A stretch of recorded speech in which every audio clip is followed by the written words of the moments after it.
The journey from the Southern Isles to Arendelle seemed to take forever, as Hans and his brother Lars had remained in the small windowless storage closet. The two rejoiced when they heard the ringing of the bell that indicated the ship was getting ready to dock and unload at the port. The two hadn't been happier at the thought of setting foot on land, even if that meant the two of them cramming into that small crate one more time. This time, though, was admittedly worse. Lars and Hans did their best not to gag at the stench that rolled off of the two of them and filled up the crate that they had stowed away in. The two did their best to remain quiet as they heard some of the crew entering the storage cabin as they began to unload all of the cargo. After about 20 minutes of sitting in the box, they finally felt movement. They had been picked up by multiple crew members and carried off the ship. Once the crate was on the dock, it was taken by two guards who began to transport it to the processing center. Ugh, it's worse than I remember, Hans thought to himself as he did his best to peek through the crack in the side of the crate. After a few minutes of being transported, Hans and Lars could tell that they had made it to the processing center, but unlike the other cargo, they continued to be carried through the facility. Sunlight began to creep through the crack in the crate once more as they were moved through the back door of the processing center and placed on the ground. A single guard quickly ripped the lid off of the container and pulled both of the princes out of the crate. Lars and Hans looked back at the guard, but without saying a word, he simply nodded and carried the crate back into the warehouse. Hans felt Lars grab his collar as he began to drag him away from the processing center and behind a small grove of trees where they both took a second to catch their breath. "Oh, the sunlight feels so," Hans began to say before being interrupted by Lars, who was shushing him. Lars whispered, "Quietly. We must go deeper into the forest and away from prying eyes, at least until we find our bearings." The two made their way into the woods behind the processing center and found a small hill they could work their way up that would give them a decent view of the ship and its passengers, while also remaining out of sight from anyone down below. Once they had a clear view, the two waited quietly as they watched everything and everyone finish unloading from the ship.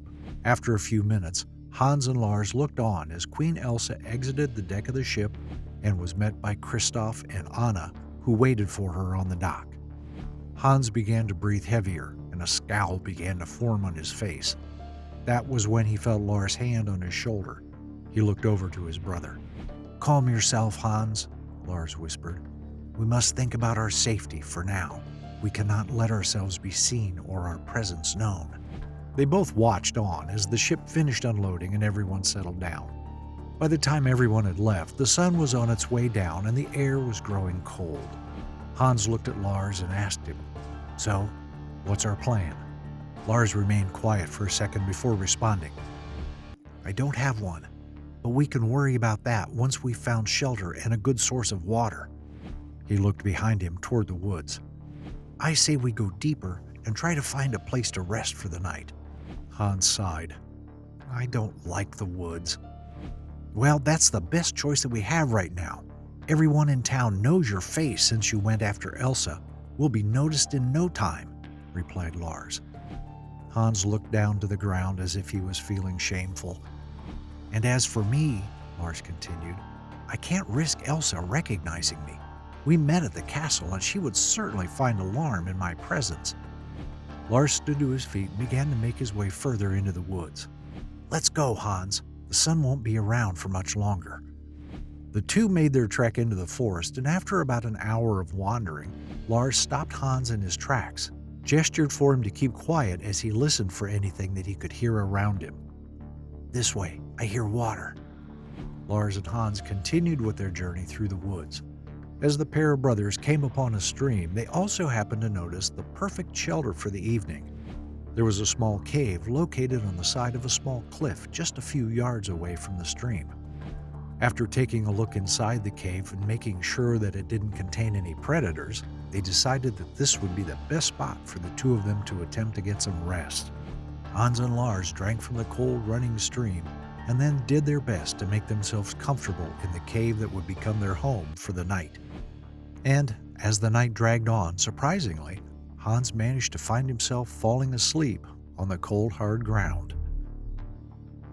The following morning, Hans woke up to find his brother sitting at the entrance of the cave looking out onto the stream.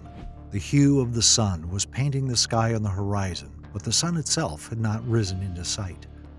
Hans knew it was still rather early in the morning, but figured he would get up and join his brother. After a small morning discussion, it was decided they would head toward the outskirts of town in hopes of scouting vantage points. As the two arrived in town, they noticed that it was still very quiet and not many people were in the street, as the sun still wasn't fully visible. The two slowly strolled the streets, doing their best to keep their faces away from prying eyes. As Lars was spending his time looking for any vantage point that might give them information on the kingdom, Hans couldn't help but notice a small clothing cart that was in the process of opening for the day. The trolley was full of nice-looking hats and clothes that appeared to be well-tailored. "Well, we do need clean clothes so we don't stick out, right?" he thought to himself, and at that moment he couldn't help but notice that the shopkeeper had stepped away from the clothing cart to grab something. Without a second thought, Hans slithered his way over to the clothing trolley and swiftly grabbed a few garments that he thought would fit him and Lars. As he was walking away from the cart, he grabbed Lars' attention. "Hey," he whispered loudly to Lars, "follow me." The two went around the corner to a small, quiet alley. Before saying anything, he could see the disapproving look that washed over his brother's face. "Come now, brother, surely we needed some new clothes. Plus, we can hide our faces with these," Hans said as he lifted a piece of fabric over his face like a scarf. Lars rolled his eyes. "For the record, I'm not okay with this," he began to say. "But it is cold, and we could use a change of clothes. Wouldn't want to be spotted looking like someone from the Southern Isles, right?" Hans laughed a bit as he divided up the pieces of clothing that he managed to steal. After getting changed and wrapping their faces, the two continued to make their way through the outskirts of the kingdom. Now both of the brothers were looking around for any sort of vantage point they might be able to get on Arendelle. However, after a few hours of walking, they had made little progress, and now the streets were beginning to fill with people. Both of the brothers were beginning to feel uneasy about their position, and through fear of being spotted, came to the decision to return to their cave for the day and figure out their plan for the following day. As Lars and Hans made their way back through the outskirts of town and toward the forest, they made sure to keep their faces covered as best they could. As they neared the part of the road where they would slip out of the kingdom, Hans was stopped in his tracks. He thought he heard a familiar voice. He listened closely, and once again he heard it. Hans looked over his shoulder, and he couldn't help but gasp. "That weasel!" he thought to himself. Standing in the doorway of what appeared to be a barrack station, Hans could clearly see the Duke of Wesselton as he was speaking to a small group of guards.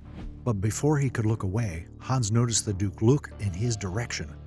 "Did he see me?" Hans thought to himself before noticing his brother, who was now quite a distance ahead of him.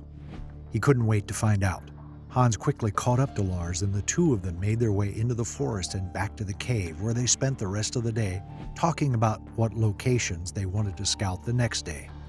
That night was a bit colder than the previous one, but after a while of tossing and turning, Hans found himself finally drifting into sleep. Hans was woken up after feeling a hand on his shoulder that was shaking him awake. He opened his eyes, and as they adjusted, he saw his brother trying to get his attention. But before Hans could say anything, he quickly came to the realization that his brother wasn't the only person in the cave. Hans squinted as he looked over Lars' shoulder to see who the three people standing behind him were. Right away, he could tell by the height of the man standing in front of two people, who were clearly his guards, that the man interrupting their night was the same man that he feared noticed him in Arendelle, the Duke of Wesselton. The Duke let out a small snicker before speaking. "I thought I saw a familiar face earlier." He took a step toward Hans, who was now sitting up beside his brother. "Oh, isn't this just delightful?" the Duke said through his sinister grin. "Curses," spat Hans. "How could I have been this careless?" This caused the Duke to laugh to himself. "Oh, I love to see the squirming of those who lost." He looked at Lars for a second before turning his attention toward Hans. "Now, I know you two, especially you." His hand extended outward as he pointed toward Hans. "And you most certainly are not welcome in the kingdom." Hans looked to Lars in hopes of him having a plan to get them out of this situation, but to his horror, Lars seemed just as concerned as he was. "Oh, relax, boys. I'm actually happy to see you." This statement confused the two brothers more than anything else that had happened so far since they arrived in Arendelle. Hans looked at Lars before he turned his attention back to the Duke. He opened his mouth to speak, but was interrupted. "Before you say anything, young prince, let me remind you that there are two roads ahead of you, and you must choose wisely which one you are going to take." The Duke took another step toward the two brothers as he continued.